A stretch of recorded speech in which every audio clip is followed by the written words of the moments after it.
এই ভিডিওটা প্রত্যেকটা মেয়ের মধ্যে শেয়ার করুন এবং সেভ করে রাখুন, যারা প্রতিনিয়ত ডোমেস্টিক ভায়োলেন্সের শিকার হচ্ছে, নয়তো তার হাজবেন্ড আর নয়তো তার শ্বশুর শাশুড়ির মাধ্যমে। আর তারা কি করছে, তারা অবশেষে কিছু করতে না পেরে তারা সুসাইড অ্যাটেম্প করছে। আর আপনারা হয়তো বুঝতেই পারছেন যে আমি কার কথা বলছি।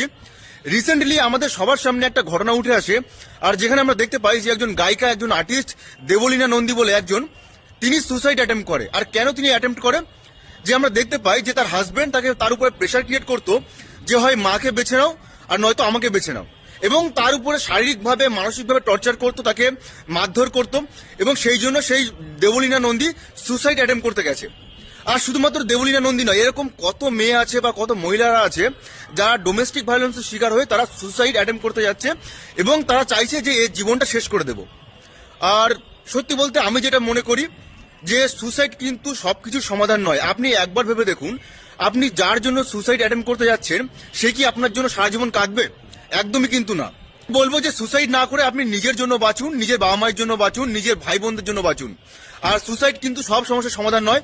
আর হোক না আপনার স্বামী অনেক বড় লোক, আপনার স্বামী অনেক পলিটিশিয়ানদের সাথে হাত আছে, উঠা বসা আছে, আর সবার প্রথমে আপনি এক কাজ করুন না, যে সুসাইড অ্যাটেম্প না করে একবার থানায় যান না, যে থানায় গিয়ে একবার তার নামে এফআইআর রেজিস্টার করে দেখুন না যে পুলিশ কি অ্যাকশন নেয়। ধরুন যে পুলিশ কোনো অ্যাকশন নিল না, যে আপনার স্বামী বড় লোক বা পলিটিশিয়ান বলে, তারপর একবার একটা নোটিশ করে দেখুন না এসপিকে একটা নোটিশ করুন। ধরুন আমি মেনেও নিলাম যে এসপি কোনো রেসপন্স করছে না, তাছাড়াও কিন্তু আপনার জন্য কোর্ট খোলা আছে। আপনার নিকটবর্তী যে কোর্ট আছে সেখানে চলে আসুন, এসে সেই মানুষটার নামে আপনি কমপ্লেন জানান বা পিটিশন ফাইল করুন, বা জাজকে বলুন যে আপনার সমস্যা, কিন্তু সুসাইড করবেন না। সবার প্রথমে একটাই, যে সুসাইড করবেন না, সুসাইড করে নিজের জীবনকে বরবাদ করবেন না এইভাবে। আমি কিন্তু বারবার বলছি, আর এরকম অনেক মানুষ আছে।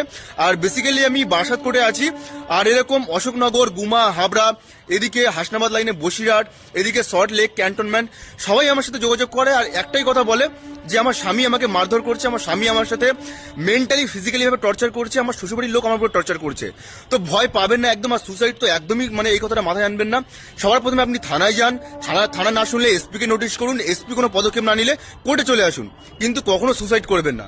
আর সুসাইড করা মানে কিন্তু আপনি সেই যার জন্য সুসাইড করছেন সেই মানুষটাকে আপনি আরো স্বাধীন করে দিলেন। তো এই ভিডিওটা সেভ করে রাখুন এবং আপনার বন্ধু বান্ধব সবার মধ্যে ফরওয়ার্ড করুন, যাতে সবাই সচেতন হয়। কিন্তু একটা কথা মাথায় রাখবেন, সুসাইড করবেন না।